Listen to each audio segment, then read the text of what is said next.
Welcome to continued instruction of the derivative as a function. Okay, we're going to start off right here where it says second derivative video 2. Okay, so for this it says, let me remind you, for any function f, we can investigate its behavior by using its derivative function. So now the derivative function is denoted f prime. And we have found that it itself is a function. When you do the whole derivative formula in general with an x rather than a specific a value, you can actually come up with a function to find the derivative everywhere. Now, because f prime is a function, it makes perfect sense that you could take the derivative of that function, which you can, and it is called the second derivative, and we denote that as f double prime.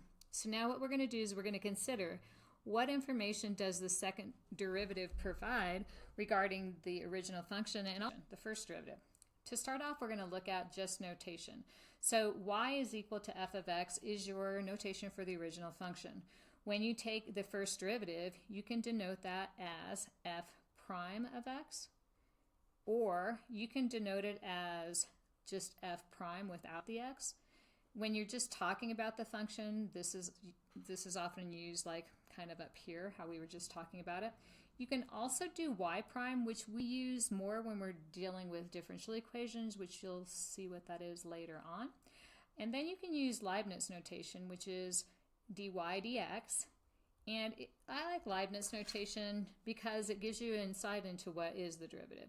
So changing y over changing x takes you kind of back to that whole, this is just the slope. Okay, now for the second derivative, we can use f double prime of x or f double prime like so. That's supposed to be a double prime. You can use y double prime. The Leibniz notation is a little bit more involved. It basically is d with a little 2, almost like squared, y over dx squared, and that implies second derivative right there.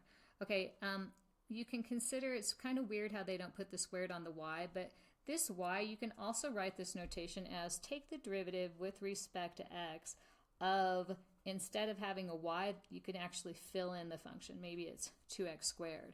The same thing would be here. Take the second derivative with respect to x of 2x squared, like so. Okay, so that's your notation. Now, moving on, we're going to start off, because we started looking at the first derivative with respect to the position graphs, so we're going to kind of tie that in. So if we start here, and this is your position graph denoted as s of t, and say that time is measured in seconds, and let's make our position measured in feet. So this is position as a function of time, and you can write that out as a function of time. Okay, so now, I can't talk and write at the same time. As a function of time. Okay, so now if we take the derivative, let's say moving on, if we take the first derivative of the position graph, it actually is equal to the velocity graph. So this is how these two are related, and we've already talked about that. Now I'm just going to put velocity at the bottom, not of as a function of time, but know that it is. Okay, now again, you're working with the same units of time, but since the velocity is the rate of change of position, its units are feet per second, which basically is the units here, change in feet over change in seconds. Okay, so that's the relationship. Now, at any particular time, say time, or I have it as an x, but say time is equal to like 3 or something, the time is equal to 3, they're related because at any particular moment in time, you have a position and you have a rate at which you're changing. So, I thought I pressed the eraser. Nope, okay. So anyhow, moving on, we'll talk about that with this one as well.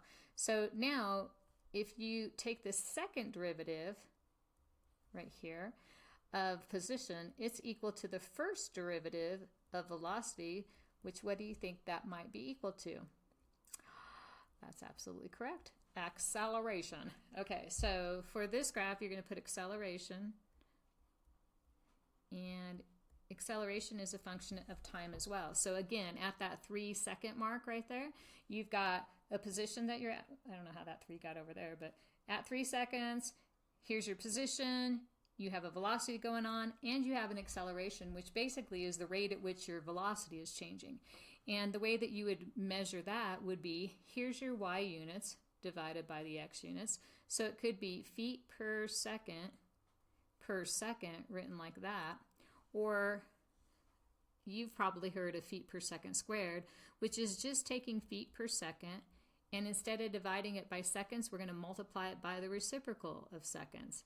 And your units kind of go through the same math as your numbers. Feet times 1 is feet, second times second is second squared. So you can write it as feet per second or feet per second squared. Okay, so there's your relationship, bringing in acceleration. So the acceleration is the second derivative of position. Okay, so moving down, what we're going to do is we're going to start writing in words how the graphs of these functions kind of relate. What does the first and second derivative tell us about the original function? Okay, I'm going to pause and write it all in, otherwise it takes too long. So, okay, so here's what's going on. When your first derivative is positive on an interval, then the original function is increasing on that interval. If the first derivative is negative on an interval, then f is decreasing on that interval. Now I changed to OTI over here for on that interval because math teachers don't like to write that much, okay? Or to save space. Now for your second derivative, and we already kind of knew this, but didn't really ever put it into writing like this. But when your second derivative is positive on an interval, it has meaning with respect, it has meaning for the first derivative and the original function. So the relationship between the second derivative and the first derivative is the same as the relationship between the first derivative and the original. If the second derivative is positive, the first derivative is increasing on that interval. If the second derivative is negative, the first derivative is decreasing on that interval, similarly to up here. However, what it says about the original function has to do with concavity. So when the second derivative is positive, the first or the original function is concave up on that interval. If the second derivative is negative, then we're concave down, okay, on that interval. And so we're going to actually explore a little bit more about this and give a little bit more detail below, but that's what's going on. I just noticed we've got Bronco colors up here. Okay, here we go. So now let's just go ahead and use an example to solidify that information. For each graph, determine the sign of the first and second derivative. So here we go. You've got an increasing graph that's concave up. So what that means is that the first derivative is greater than 0 and the second derivative is also greater than 0. So we've got an increasing and a concave up situation.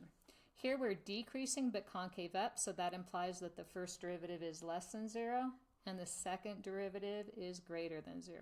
So first derivative less than 0 implies decreasing, and second derivative greater than 0 is concave up. All right, now here you've got your first derivative is greater than 0 because it's increasing, and your second derivative is less than 0 because you're concave down.